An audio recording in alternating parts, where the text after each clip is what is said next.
Hello and welcome to this latest video from the After Movie Diner, all for people in the After Movie Diner and Dr. Action Facebook group. If you're not in the group yet, then go ahead and join Dr. Action and After Movie Diner Facebook group. It's phenomenal, it's fantastic, and I wanted to say a big hello to everyone out there in the group today and hope you're all having a fantastic Saturday. I myself am catching up on some well-needed movie viewing. For whatever reason, I have just not been able to put down all the stuff that I've been doing lately, the traveling, the website, podcasting, and socializing, in order to actually sit down and watch some of my first love, which is movies. And today I finally managed it.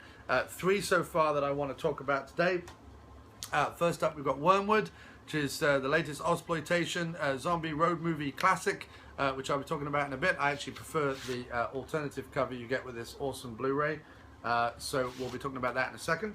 Next up, the movie which I'm sure has a much funnier title, or a much funnier idea behind the title than actually ended up being the movie. That is WolfCop.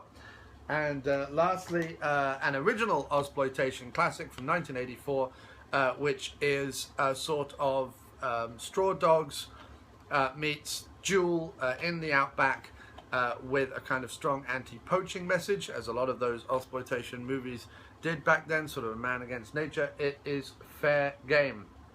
And we'll be talking all about those in just a second. But this video is brought to us by FastCustomShirts.com. That's right, Fast Custom Shirts, run by my pal and yours, T-Shirt Joe Garcia, and produces such awesome T-shirts as this fantastic Sleepaway Camp shirt. Who wouldn't want that? It's incredible. This, if you're a fan of zombies and Romero movies, how about this? Look at this. A zombie shirt, look at that, with the machete zombie. It's got the Italian title and some of the Italian stuff on there. It's a fantastic red shirt from FastCustomShirts.com. Maybe you listen to Bloodbaths and Boomsticks, and if you don't, you should be. But look, they got the Pookies on a t-shirt. The Pooks on a t-shirt. Look at that. Who doesn't want the Spookies on a t-shirt? Phenomenal film. Check out Spookies if you can, and also pick up the t-shirt. And lastly, I know there were a couple of people in the group who would absolutely kill for this t-shirt, in which case they don't have to. They can go to FastCustomShirts.com and pick one up at a very, very, very reasonable price. Yes, it is Rutger Hauer on this split-second tee. Look at that sweet, sweet, sweet split-second tee. Who wouldn't want to go around with a bit of Hauer on their chest? I've also got a phenomenal raw meat tee with Donald Pleasance. He sits just above my nipple here, and it's incredible. Go to FastCustomShirts.com. Pick something up today. That would be great. So, first up, Wyrmwood. Let's have a look at the alternative cover. This is tremendous. I really, really enjoyed this. This was a recommendation in a roundabout way by the Facebook group, so it's one of the reasons why I watched it. And I was in Best Buy, and I go to Best Buy every Tuesday looking to pick up new movies and new releases, or just have a look around. It's just like a nice little ritual that I do.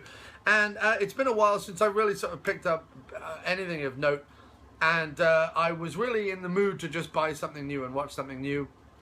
And so I Facebooked out a picture of this and said, hey guys, anyone seen this? What's it like? Tell me, is it worth picking up? Blind buy, all the rest of it. Boom.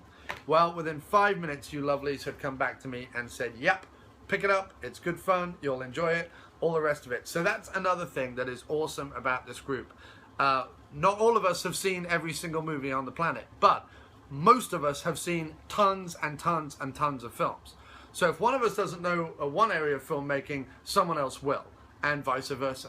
And I just looked at it and I was like, oh yeah, Mad Max meets Dawn of the Dead. I know that someone in my Facebook group will be able to help me out with this one. And sure enough, they were able to. And I'm really, really, really glad and thankful that you guys did, because I enjoyed this a ton.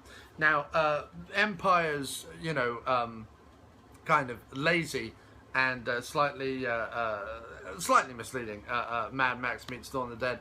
You know, you can't blame Empire. Most of their writers are about 14 and haven't actually seen the movies they're referencing. Also, any of the writers who are older than 14 have only seen, you know, movies such as Mad Max and Dawn of the Dead, and wouldn't know an Ozploitation movie if it bit them on the arse. But anyway, it is far more than that. This movie is far more than just, oh, let's bung a few references in from other movies and that'll constitute a film. There has been so many movies put out lately, Netflix movies, video-on-demand movies, straight-to-video movies, especially in the zombie genre and the vampire genre and other horror genres, that are really just like, let's throw in some references to much better films, shoot it on a camcorder and hope nobody notices. Well, this, like all Australian films I've seen, is far from that, okay?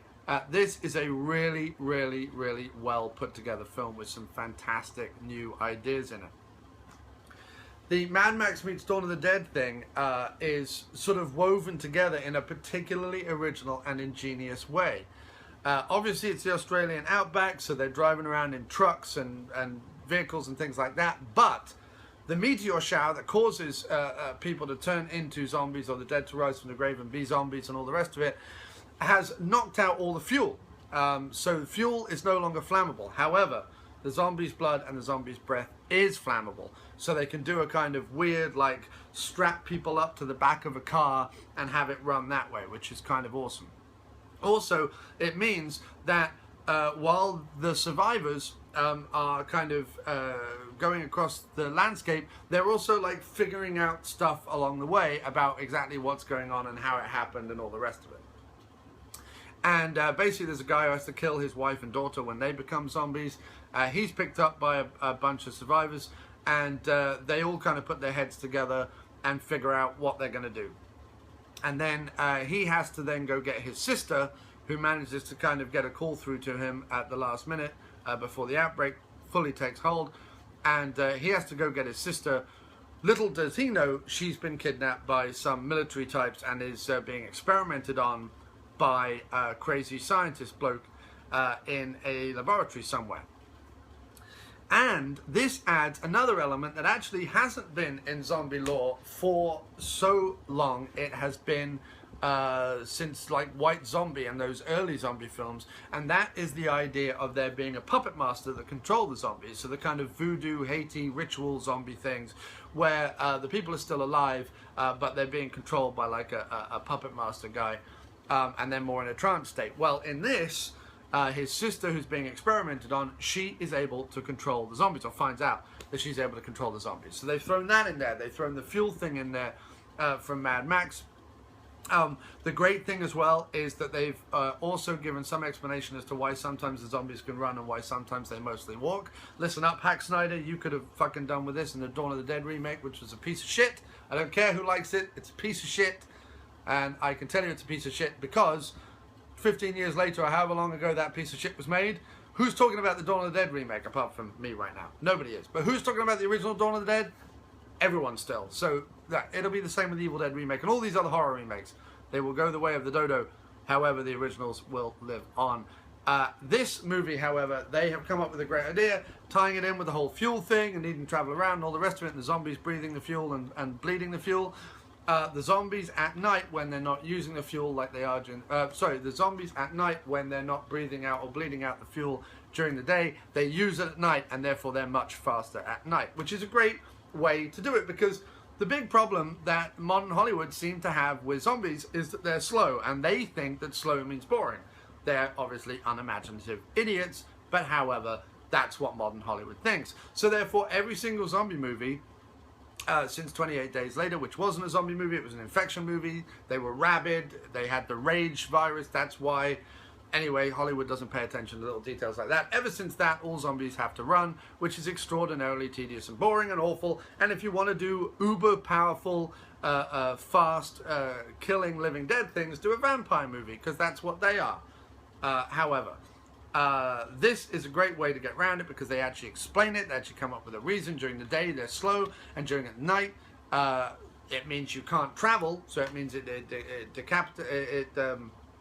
stops their incapacitates is the word I was looking for. Incapacitates their truck so they can't move, but the zombies are faster and more ravenous and scary and all the rest of it. So it actually heightens the tension. It actually has a plot reason for being in there, Zack Snyder, rather than just like, oh, I like running zombies, isn't that cool? Oh, look at running zombies. Ugh. So they actually have a reason, which is awesome, right? So during the day, they're kind of slow and they can be controlled and all the rest of it, but you can travel in your car. And at night, they're fast and ravenous and all the rest of it, and you can't travel, you're stuck. leads to great tension. So this is another thing I really loved about this movie. It was well acted. It was okay directed. There was a lot of that like zooming around and flashy camera work and quick cuts and all the rest of it, which I thought would become draining, but because the plot is kind of running along and because the acting is really good and because there's actually some ideas in there, I didn't mind too much, but I can always do with a film sort of looking better than this one does. It looks good enough, but I could always do with someone just putting stuff on a tripod for 5 minutes. Beyond that, it's really well done. It's got lots of good ideas, and everything ties in together, and I really liked it. Good acting and all the rest of it, and it's just great. A good, lean, 98 minutes long, very well worth checking out. I don't know what it is about Australia that makes them make incredibly interesting, artistic, vibrant, and different exploitation movies, but this is another in a long line of awesome Australian classics. I would definitely recommend people check it out. I really enjoyed it, and it is way beyond just Mad Max meets Dawn of the Dead, although if you want a description of it, I presume that's as good as any. But I would say Mad Max meets Day of the Dead. So there you go. It's awesome. Check it out. Next up, WolfCop. Not so awesome, unfortunately. I don't know how you take a movie that is essentially a werewolf cop with lots of exploitation elements and make it this boring. I don't know how you take a 79-minute movie and make it this boring. Out of the 3 movies I watched this morning, this is the only movie which I was falling asleep throughout. It's also the only movie in which nothing happens for 48 minutes. In an 18-minute movie, something needs to happen before the 48-minute mark. Beyond some, like, incredibly badly judged, like, drunk, titty, frat boy comedy shit. Like, this has really great kind of character comedy, great one-liners, great moments, little funny bits of slapstick, but not things that you've seen before. It has its own sensibility. This, on the other hand, has the same old tired, well, we're making a grindhouse movie with the name WolfCop, so therefore that's all we have to do. We don't have to think about plot or characters, anything like that. All we need to do is crib a bunch from other movies and throw in some tits, throw in some gore, and that'll be all right, right? You'll all like that, right? Because it's called WolfCop, and look, he's a wolf. It turns into, no.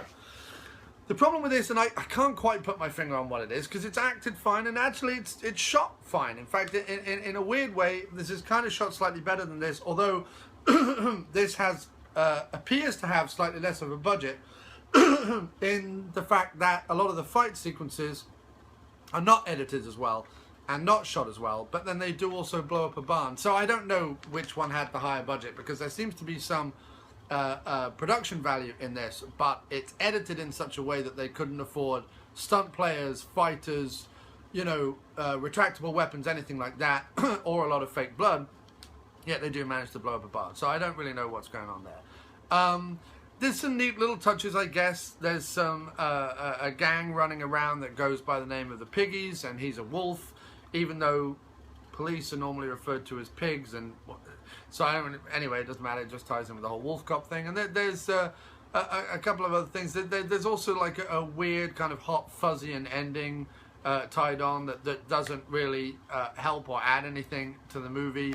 It certainly doesn't count as a plot. Just have a bunch of like shape-shifting druid types turn up at the end. That really doesn't add anything or do anything. I don't really know what all that's about. And I just didn't care about any of it. Like, it was fine. Like a guy who was a cop, who was a bit drunk, who'd had a rough life, turned into a wolf, and in 1 or 2 sequences decided to also be a wolf cop. But it just wasn't interesting. Like in this movie, for example, they get suited up, they adapt their truck, they do a whole bunch of stuff, and it's exciting because you like the characters, because you're interested in the characters, because you want to see them succeed, because you're being driven along by the plot, because you want to go from A to B.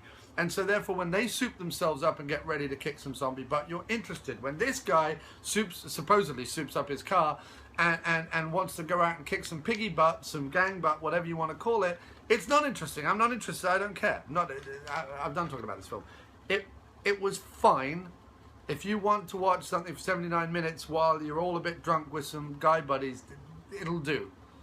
But I'm sick and tired of movies like this where it's all title and no payoff. It really is no good anymore. If you want to make a name in independent film, you should be doing something with characters and plot, as well as all the other exploitation elements that we know sell, rather than this, which is all elements and no style, class, substance, or intelligence. And lastly, fair game, which is, as I said at the beginning, an original Ozploitation movie from the 80s. Now, I'm a huge fan of Ozploitation movies, and I am also going to break all the rules that I just did in the reviews of these two movies with this movie, because I'm going to first of all describe it as Straw Dogs meets Duel in the Outback, with other elements to it as well, but I'm going to describe it as that. Secondly, there really is no plot or characters to speak of, right? So how is this movie so much a better movie than that? I can't explain, other than it is the story of a woman who runs a wildlife sanctuary in the middle of the outback in Australia. And there are 3 poachers in a souped up truck, which is described as the Beast. And they sell kangaroo meat and pig meat and boar meat and other stuff like that. And they have been poaching on her land because it's so much easier than actually going out and finding wild animals or working for farms to cut down their problems with kangaroos and things like that, which are, as my understanding in Australia, are a bit like deer, where they kind of need to be culled to save farmland to some extent, I think. But instead of doing that, they're going to where the animals are looked after and docile and easily roaming about and all the rest of it, a wildlife sanctuary that is run by this woman and her husband, or her boyfriend, but her husband or boyfriend is away at the moment. She is played by Cassandra Delaney, who should get some points because the things she goes through in this movie, wow. And she holds her head up high at the end of the film. So that's quite incredible. It's another tough female role, which people go, oh, you know, we don't have any of those yet. No, we used to have them. People just don't make them anymore. Just like we used to get movies with African Americans in the lead, but they don't really do that anymore either. Unless your name is Denzel Washington or Will Smith.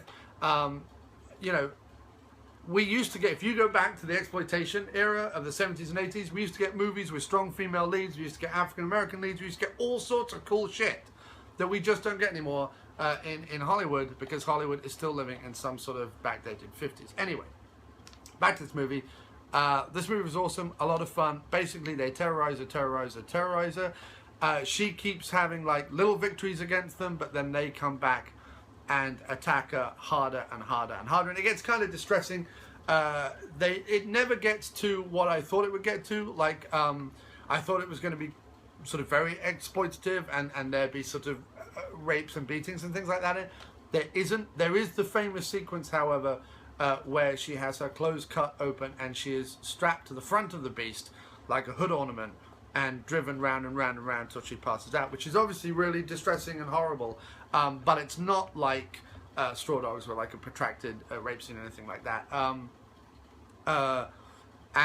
You know, there is some animal cruelty, but never on screen.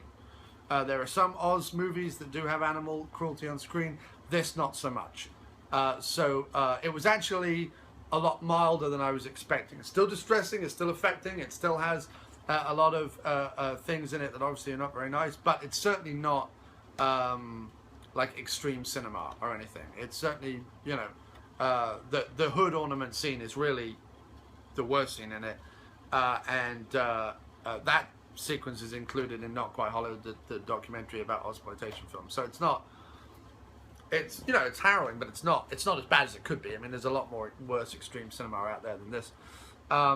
Shot very well, as all Australian films are. They light their stuff really well. They have great camera moves. They have inventive setups. Shot really well. It's got your typical 3 Australian snarling bad guys with the punk kid, and then the like greasy mechanic, and then the outback Crocodile Dundee type, all in this modified truck coming after Cassandra Delaney, who is just trying to look after the animals, folks, and they won't let her. Anyway, she has the last laugh. It's a great anti-poaching woman empowerment movie. I would definitely suggest you check it out. There is no formal DVD or Blu-ray release of this in the States as far as I'm aware. I picked this up on one of those companies at one of those conventions, VHSPS.com, VHSPS.com. So if you want your own copy of this, it is a VHS rip, but it is perfectly watchable. I watched it on my TV. It was clear, and apart from the fact that VHS looks ever so slightly blurred around the edges, it was a fine viewing. So if you want to get a hold of this in any way that you possibly can, and I don't know that it's on YouTube or anywhere streaming, VHSPS.com. I picked it up at a convention, but I do believe you can go on their website and also pick it up. So there are the 3 movies I've watched so far. I will be back again with another video later. But thanks ever so much for watching this and enjoying this. Again, don't forget, split second, Rutger Hauer says, go over and pick up a t-shirt at fastcustomshirts.com. Also, if you want some summer music, go over to miskplumbingfixtures.bandcamp.com. That's MISC plumbingfixtures.bandcamp.com and pick up some of my albums.